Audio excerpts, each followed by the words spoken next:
Concrete Jungle here with ABNER Mares. ABNER, you got a big fight coming up. You know, it's a rematch fight with Becco. Tell me a little bit about it. Yeah, it's ABNER Mares Joseph Becco #2. It's the second fight because there was controversial from the last fight. A lot of people were talking about low blows, about that I didn't deserve the title, the win. At the end of the day, it's done. Fighting him December 3rd. I have no problem fighting him again. As a matter of fact, I'm happy to fight him again and make things clear. Now, this will be the second fight where you guys meet, but this will be the third training camp you're doing for him. Does it feel like you're going into a third fight with him? It does. You're right. First fight got canceled. Second fight, I won, and this next fight, we're gonna fight him again. So yeah, it's a three camp, preparation for Joseph Becco, and it does feel like if I'm fighting him 3 times, and what can I tell you? It's an advantage. Now I know him, inside and out, and what can I tell you? All I have to do is just, get great sparring and train hard. Now let's talk a little bit about your last fight with them. There was a controversy where a lot of people really saw it 2 different ways. A lot of people saw that you were giving him the low blows, and a lot of people saw he was pulling your head down a lot. Being inside the ring with him, what really was it?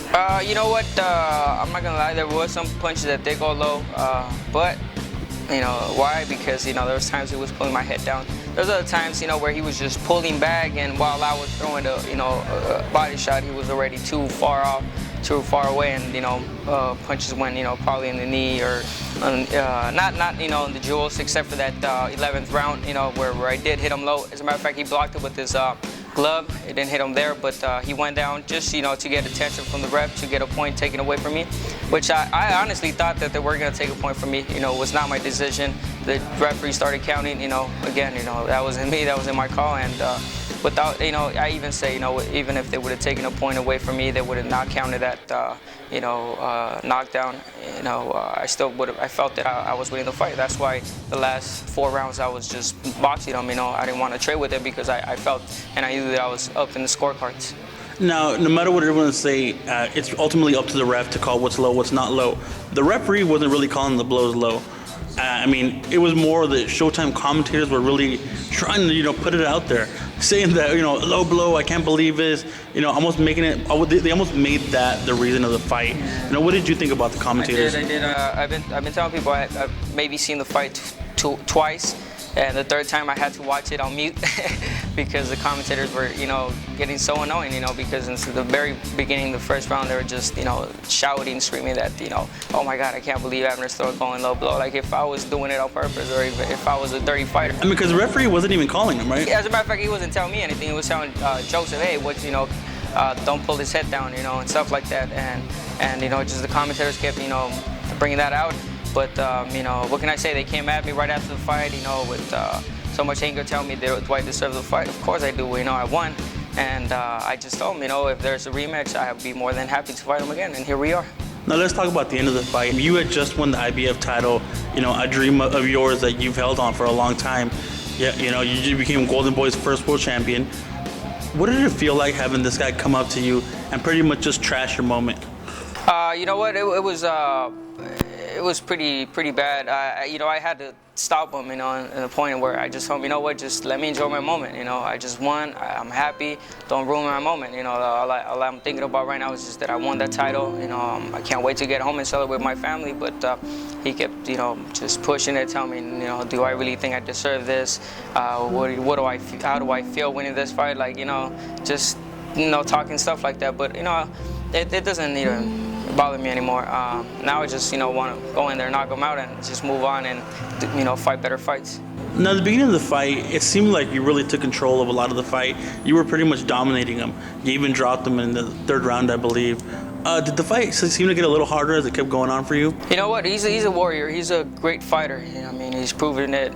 Fighting with top fighters. He's beating Darchin and Johnny and other fighters, and he's beating them I guess I got too relaxed in there.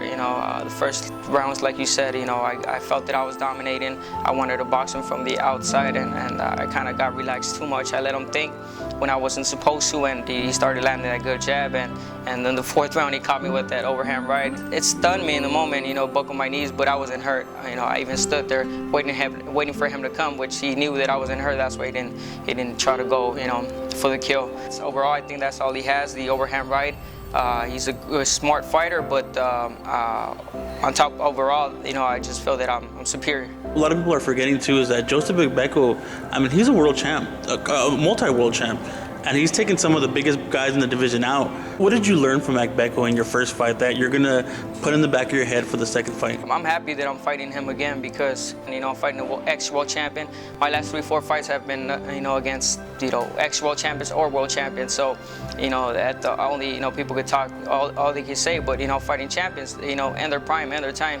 And out there we have fighters that after they become world champions, they take an easy fight or 2, 3, 4, and then they pick their fighters. And not me, fighting whoever's out there, whoever the audience want me to fight. And I just I feel great on that side, and I can't wait to fight him again and beat him and move on to another great fight.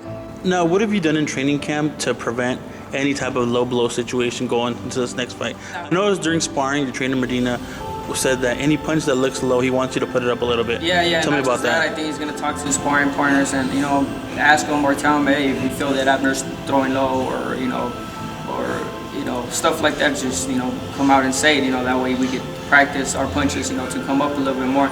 In that sense, I'm not a dirty fighter. I train to win